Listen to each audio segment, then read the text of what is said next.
Good morning students, मैं Neha Shrivastava, Government Jubilee Inter College Gorakhpur से। बच्चों, आज हम क्लास 10th के chapter number 4 carbon and its compound का 8th पार्ट शुरू करेंगे। इसके 7th पार्ट में मैंने शुरू किया था कार्बन कंपाउंड्स की केमिकल प्रॉपर्टीज़। वहाँ पर हमने कंबस्शन को डिस्कस किया था। बच्चों, अब कंबस्शन के बाद कार्बन कंपाउंड्स की 3 केमिकल प्रॉपर्टीज़ हमें और डिस्कस करनी है। उसमें से पहली प्रॉपर्टी जो आज हम डिस्कस करेंगे वो है ऑक्सीडेशन, फिर हम डिस्कस करेंगे सब्स्टिट्यूशन और फिर लास्ट में डिस्कस करेंगे एडिशन रिएक्शंस के बारे में। तो चलिए हम शुरू करते हैं ऑक्सीडेशन रिएक्शन से। बच्चों, ऑक्सीडेशन का मतलब होता है addition of oxygen to any substance, और ये ऑक्सीडेशन 2 तरह का हो सकता है। पहला complete oxidation and second one is partial oxidation. Complete oxidation actually combustion होता है। कंबस्शन में हमने क्या किया था, कार्बन कंपाउंड्स को लेकर के ऑक्सीजन की रिच सप्लाई में बर्न किया था, जिससे हमको कार्बन डाइऑक्साइड, हीट और लाइट एनर्जी मिली थी। तो वहां पर कार्बन को जब हमने ऑक्सीजन की सप्लाई में गर्म किया था तो वहां पर उसका कंप्लीट कंबशन हुआ था, जिसको हमने कहा कंप्लीट ऑक्सीडेशन। अब इस वीडियो में हम पढ़ेंगे पार्शियल ऑक्सीडेशन के बारे में। बच्चों, ऐसा ज़रूरी नहीं है कि सिर्फ एयर की प्रेजेंस में ही ऑक्सीडेशन की प्रोसेस को आप कैरी कर सकें।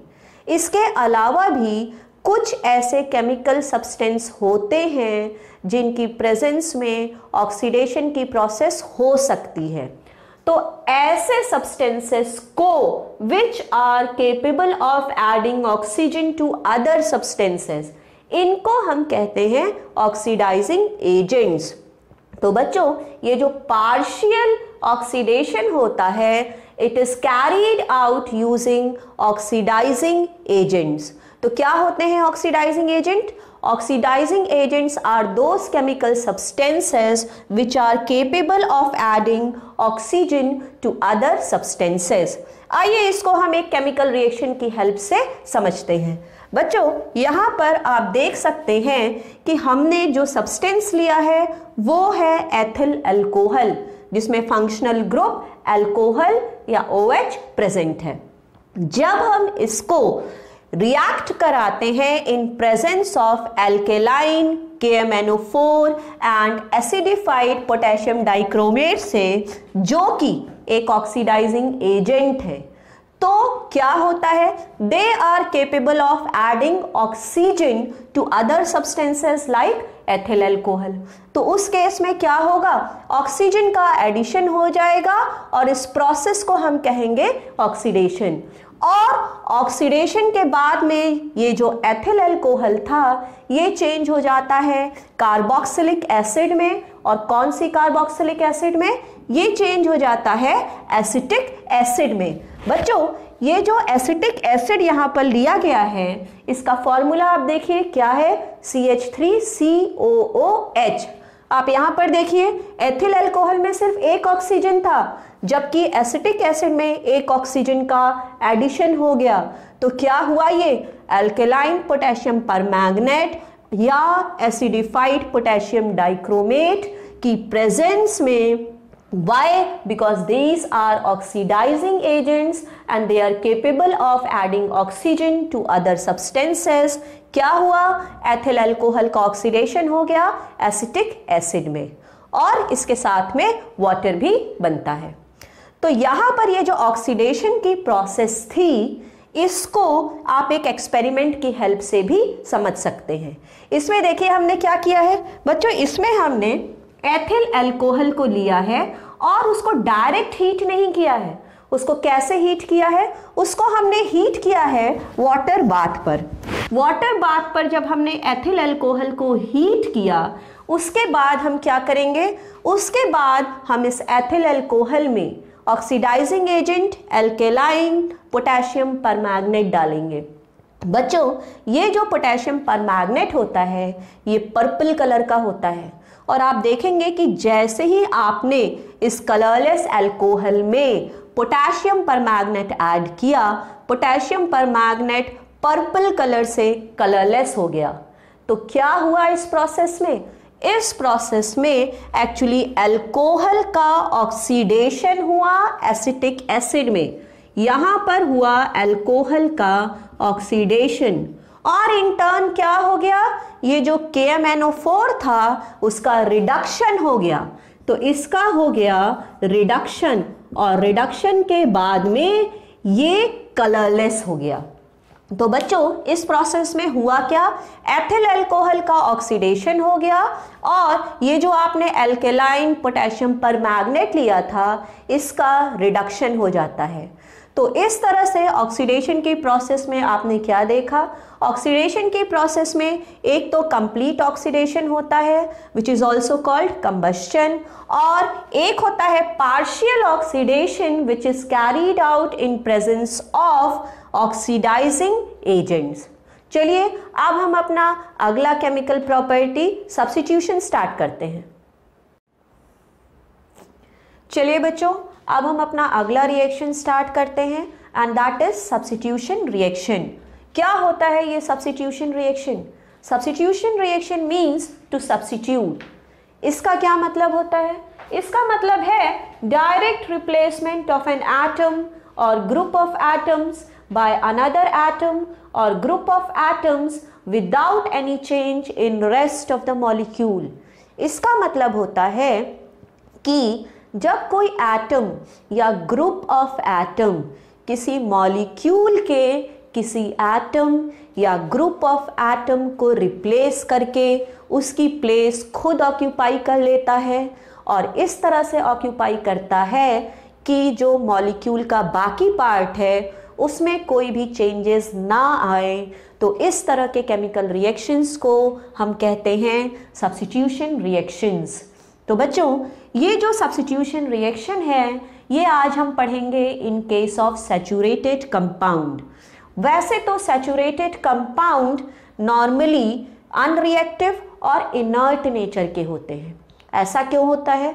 बच्चों, आपको पता है कि ये जो सैचुरेटेड कंपाउंड्स होते हैं उसमें कार्बन के चारों बॉन्ड्स सिंगल बॉन्ड से सेटिस्फाई होते हैं।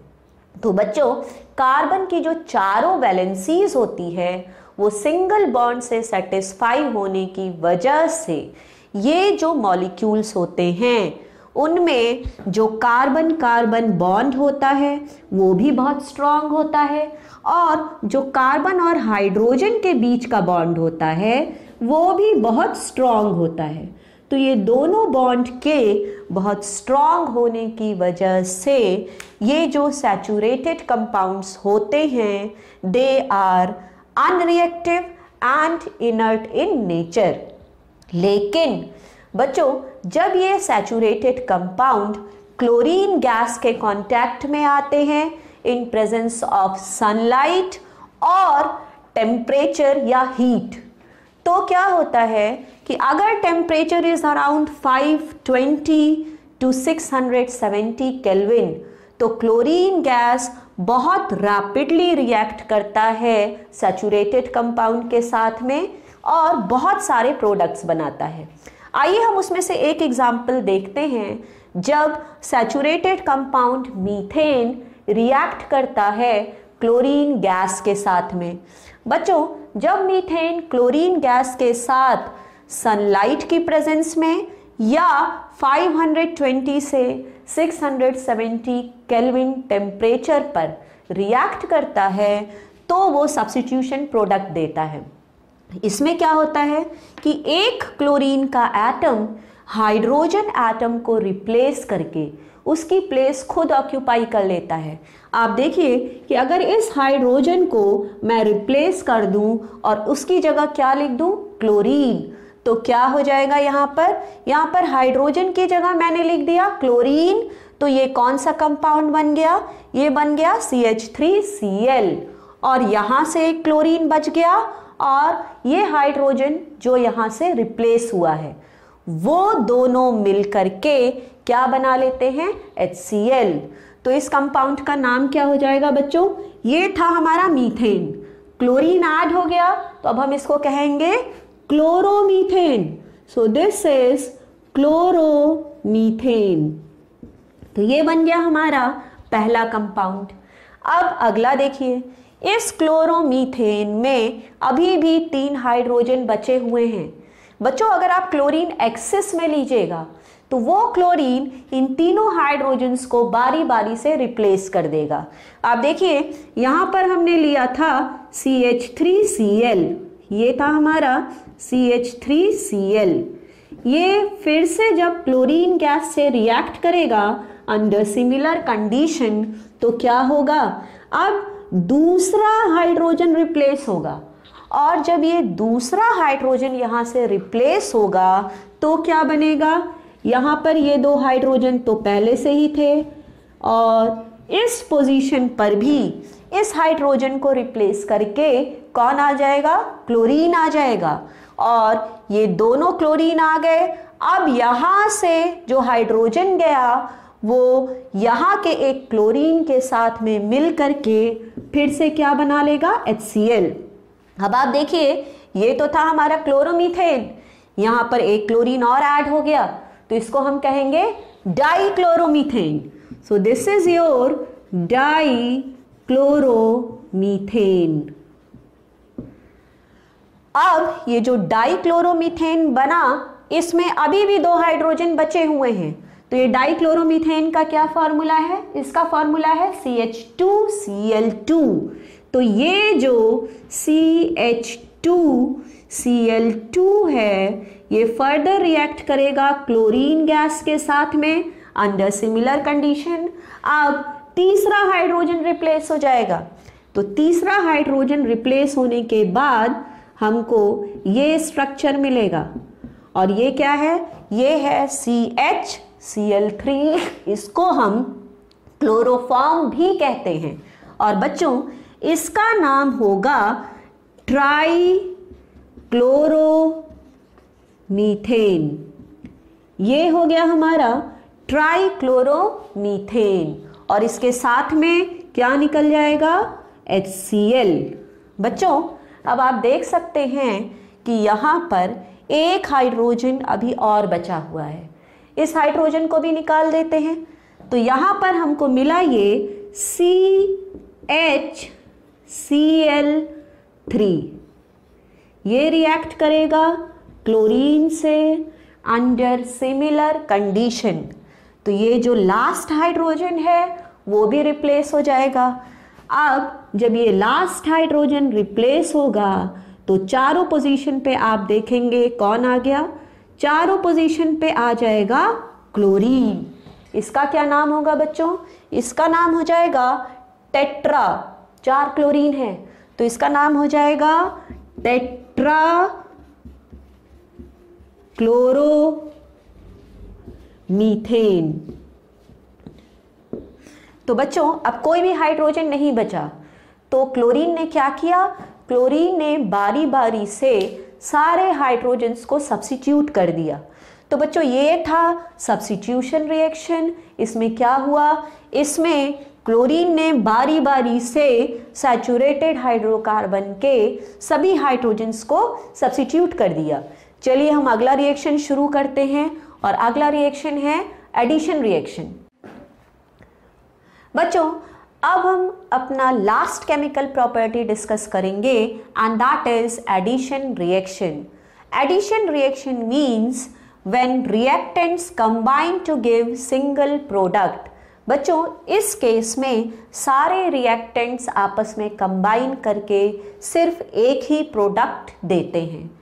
आप देखिए कि आपने 2 तरह के हाइड्रोकार्बन्स के बारे में पढ़ा। पहला आपने पढ़ा सैचुरेटेड हाइड्रोकार्बन और दूसरा आपने पढ़ा अनसैचुरेटेड हाइड्रोकार्बन। बच्चों ये जो अनसैचुरेटेड हाइड्रोकार्बन है उसमें हाइड्रोजन को ऐड करा करके उसको बदला जा सकता है सैचुरेटेड हाइड्रोकार्बन में इन प्रेजेंस ऑफ कैटलिस्ट निकल, प्लैटिनम और पैलेडियम।